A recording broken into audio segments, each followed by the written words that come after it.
ANS news. चुप ना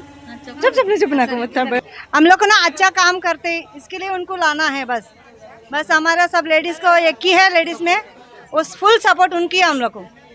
madam इसको बस क्योंकि वो पहली बात तो एक हर जगह आदमी लोग खड़े हैं और ये एक ही महिला खड़ी हैं और तो महिला का विकास महिला ही कर सकते हैं। मेरी बहन जॉब पे लगना चाहिए। मुझे 148 में मुझे सिग्नेचर और स्टैम्प नहीं दिया मेरी बहन को, तो मैडम 147 में थे तो उन्होंने हमको जाना भी नहीं था, हमको देखा भी नहीं था, बिना देखे बिना जाने स्टैम्प और सिग्नेचर दिया। उसकी वजह से मेरी बहन आज भी जॉब पे है।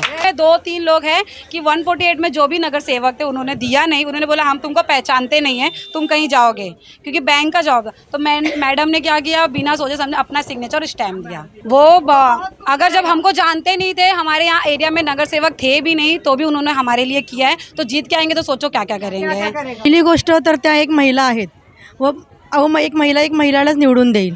आणि सेकंड थिंग म्हणजे एक असं आहे की त्यांनी जेव्हा ते आधी नगरसेवक होत्या तेव्हा त्यांनी शाळाच वगैरे उघडल्या।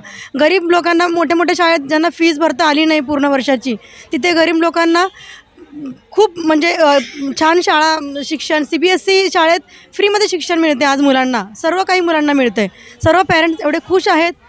माझ्या मुलाचं ॲडमिशन झालं नव्हतं त्या शाळेत, मॅडमकडून त्याचं ॲडमिशन त्या शाळेत करून घेतलं मी। तेव्हा मॅडमला मी बघितलं सुद्धा नव्हतं।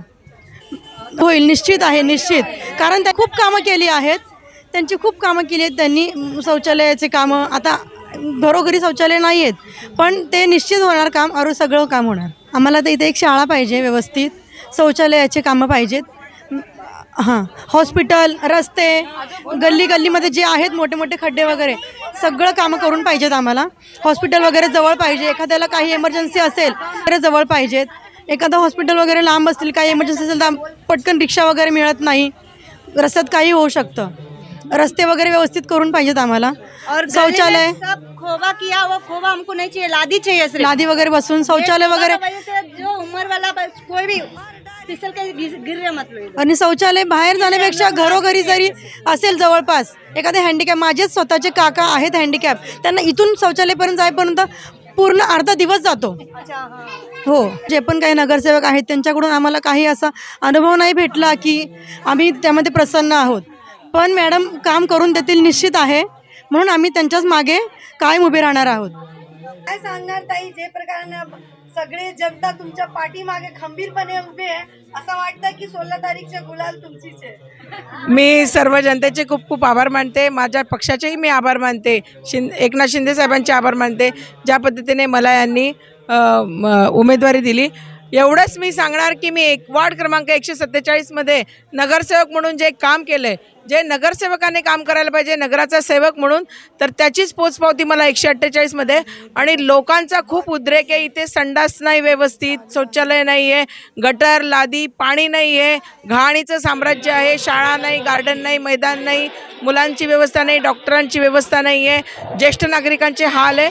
आणि मला असं वाटतं येणाऱ्या 5 वर्षात मी महायुतीचा उमेदवार म्हणून सगळ्यांना आश्वासन देते, ते माझ्याकडेही अपेक्षेने बघतायत, ही यांची सगळी कामं पूर्ण करणार। भारतनगरच्या लोकांना जे आश्वासन देत आहे विकासाचा, पण माननीय एकनाथ शिंदे साहेब नगर विकास मंत्री आहेत आणि ते नक्कीच घराला घर देतील। आणि जे SRAचा प्रोजेक्ट आहे त्याच्यापेक्षा जास्त स्क्वेअर फूटचं घर माननीय एकनाथ शिंदे साहेबांकडून आम्ही काढून प्रत्येकाला घर देणार, कोणतंही घर आम्ही अपात्र करणार नाही। सर्व नागरिकांना विनंती करते की आपण माझ्या पाठीमागे उभे राहा। अंजली नाईक माझी निशाणी आहे, धनुष्यबाण महायुतीची निशाणी आहे, म्हणजे मोदींजींची निशाणी, रामदास आठवले साहेबांची निशाणी, एकनाथ शिंदे साहेबांची निशाणी। आणि मी एक सर्वांची लाडकी बहीण आहे आणि माझ्या लाडक्या बहिणींनी पण एक विश्वासाने मला मतदान करावे। तुमचे येणारे 5 वर्ष सुख समृद्धी आणि भरभराटीची जाओ ही ईश्वर चरणी प्रार्थना करते।